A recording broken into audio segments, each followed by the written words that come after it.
আসসালামু আলাইকুম, কি অবস্থা? সবাই কেমন আছেন? বর্তমানে সৌদিতে শতকরা 40% লোকের আর কি ভাই কাজ নাই। সৌদির যে অবস্থা, 40% না হোক 30% লোকের তো কাজই নেই।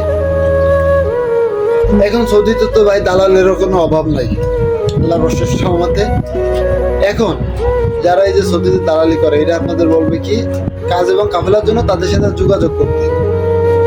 এখন তারা কি কাজ এবং কাফেলার জন্য তারা কি তাদের সাথে যোগাযোগ করলে আপনার কি ফায়দা হবে, এবং সেটাই আর কি সেই বিষয় নিয়ে আর কি আলোচনা করব। যারা বলে যে কাজ এবং কাফেলা নাই, তারা টিকটকে, আপনার ফেসবুকে, বিভিন্ন জায়গায় আর কি বলে, ঠিক আছে। বর্তমান মেন একটা মাধ্যম হচ্ছে সোশ্যাল মিডিয়া।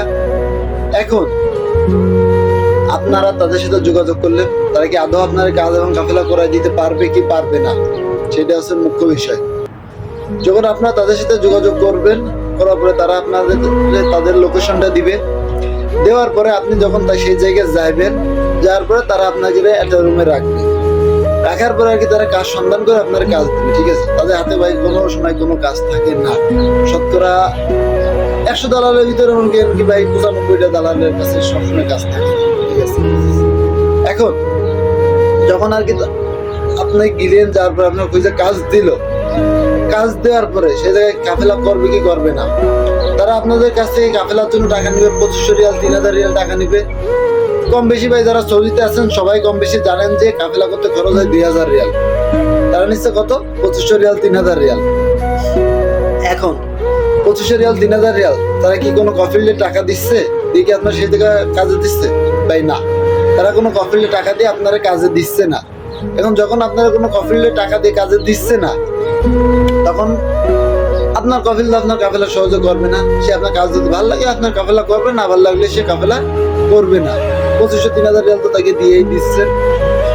এখন মনে করেন কি ভাই আপনি যে কাজে গেছেন, তারপরে কফিল মনে করেন কি ভাই অনেক সৌদি আছে যে মনে করেন কাজ করে বেতন দেয় না, আপনি চলে গেলে আরেকজন আনে। দালাল তো এই দেশে অভাব নাই, দালালের কাছ থেকে লোক আনে, আর দালালের তো টাকাও দেওয়া লাগতেছে না। লোক যদি দালাল খাটাইতে পারে তার তো ভালো।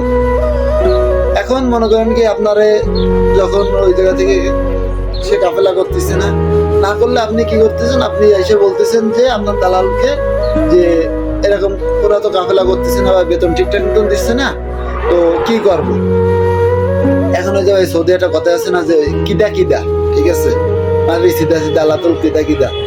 তখন ওই দালাল আছেন তো কিদা কিদা লাইনে আর কি খুঁজে বেরোবে, ঠিক আছে। এখন মনে করেন কি ও আপনার তো কন্ট্রাক্ট ঠিকঠাক মতন করবে না, আপনার ঠিকঠাক মতন খোঁজ নেবে না যে বেতন দিচ্ছে কি দিই নাই, ঠিক আছে। এখন আপনি ধৈর্য ধরে সে জায়গায় 2 মাস কাজ করলে, কাজ করার পরে বেতন দিচ্ছে না, এখন সেক্ষেত্রে মনে করেন কি আপনার তো মনে করেন ভাই ডিপ্রেশন আরো বাড়বে, ঠিক আছে। যে ওই জায়গায় 3000 রিয়াল দিয়ে আসলাম, দিয়ে জায়গায় কাজে পাঠানোর পরে বেতন দিচ্ছে না, ঠিক আছে ভাই। এই কথার ভিত্তিতে মনে করেন ভাই আমি কই বছর মনে করেন কি 2500-3000 রিয়াল এই দালালকে না দিয়ে আপনি 1 মাস বসে আপনি নিজে ট্রাই করেন, ঠিক আছে। যে আপনার যে কাজের বিষয়ে দক্ষ আছে ওই কাজগুলো দিয়ে আপনি মনে করেন চেষ্টা করেন যে মনে করেন কোনো কাজ বের করতে পারেন কিনা বা কোনো কিছুই করতে পারেন কিনা। যদি আপনি কাজ বের করতে পারেন ভাই তাহলে তো আলহামদুলিল্লাহ। আর 2500-3000 রিয়াল ভাই আপনি ওদের না দিয়ে ওই টাকাগুলো আপনি দেশেই পাঠাই দেন। আপনার বউ ছেলে মেয়ে থাকতে পারে, আপনার আব্বু আম্মু থাকতে পারে, তারা খাক। না হলে ভাই টাকাগুলো আপনি খেয়ে ফেলেন, ঠিক আছে।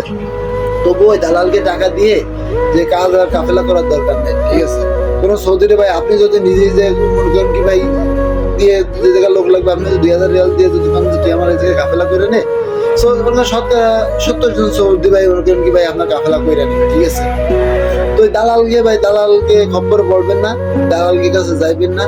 দরকার হলে ওই টাকা মনে করেন কি ভাই বা আপনি খেয়ে ফেলেন বা আপনার বউ ছেলে মেয়ে দিয়ে ফেলেন, না হইলে ভাই মনে করেন ওই টাকাগুলো দিয়ে আপনি দেশেই চলে যাবেন, ঠিক আছে। 2500-3000 রিয়াল মানে ভাই বাংলার নোট প্রায় 80-90 হাজার টাকা, ঠিক আছে। এখন ওই 80-90 হাজার টাকা দিয়ে বড় যায় আপনি একটা দোকান দিয়ে ছোট একটা ব্যবসাও করতে পারেন। ওই 2500-3000 রিয়াল উঠাই দেয় আপনার মনে করেন কি ভাই সৌদি আরবের যে পরিস্থিতি আপনার লেগে যাবে 4 মাস, ঠিক আছে। তাও সন্দেহ ভাই, তাও সন্দেহ।